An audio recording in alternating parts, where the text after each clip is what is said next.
Welcome to அம்சாஸ் kitchen. இன்றைக்கி நம்ம வீட்டில் மிஞ்சி போன பழைய சாதத்தை வச்சு இந்த மாதிரி ஆப்பம் எப்படி செய்கிறதுன்னு பார்க்க போகிறோம். இந்தளவு கிறிஸ்பியாக இருக்கும். வாங்க எப்படி பண்ணுறதுன்னு பார்க்கலாம். அதுக்கு நான் இந்த அளவு பழைய சாதம் எடுத்திருக்கேன். இதுக்கு கரெக்டாக 500 கிராம் பச்சரிசி எடுத்திருக்கேன். அதை நல்லா தண்ணியில் அலசிட்டு ஊற வச்சுக்கோங்க. இது கூட 1/2 ஸ்பூன் வெந்தயம், 2 ஸ்பூன் உளுந்து சேர்த்துக்கோங்க. சேர்த்துட்டு இதை ஒரு 3 மணி நேரம் ஊற வச்சு எடுத்துடலாம். நீங்கள் எப்பயும் செய்கிற ஆப்பத்தை விடவே இது நல்லா சாஃப்டாக கிறிஸ்பியாக இருக்கும். நம்ம எடுத்து வச்சுருந்தோம்ல பழைய சாதம், அதை மிக்சியில் சேர்த்து நல்லா நைஸாக அரைச்சி எடுத்துகிட்டு வந்துடலாம். இந்தளவு அரைச்சிருக்கணும்.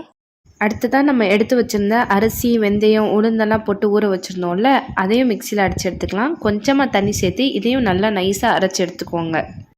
இந்தளவுக்கு நல்லா அரைஞ்சதும் நம்ம முதல்ல அரைச்சி வச்சுருந்தோம்ல பழைய சாதம், அதையும் இந்த அரிசி மாவையும் சேர்த்து 2 மாவும் ஒன்றோட ஒன்று நல்லா கலக்கிற மாதிரி அப்படியே கலந்து விட்டுட்டு ஒரு நாள் விட்டுருங்க. அப்படியே மாவு நல்லா புளிக்கட்டும்.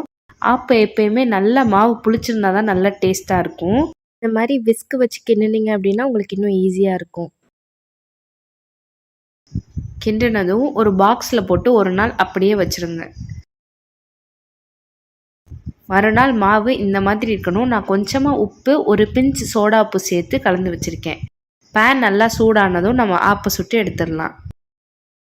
ஆப்பை சுடும்போது ரொம்ப கனமாக ஊற்றிடாதீங்க, நடுத்தரமாக ஊற்றுறாதான் ஆப்பம் நடுவில் சாஃப்டாகவும் நமக்கு சைடில் கிறிஸ்பியாகவும் நல்லாயிருக்கும். ஸோ இந்த மாதிரி ஊற்றிட்டு ஒரு மூடி போட்டு வேக வச்சு எடுத்தீங்க அப்படின்னா நம்மளோட ஆப்பம் நல்லா சாஃப்டாக கிறிஸ்பியாகவும் ரெடி ஆகிடும்.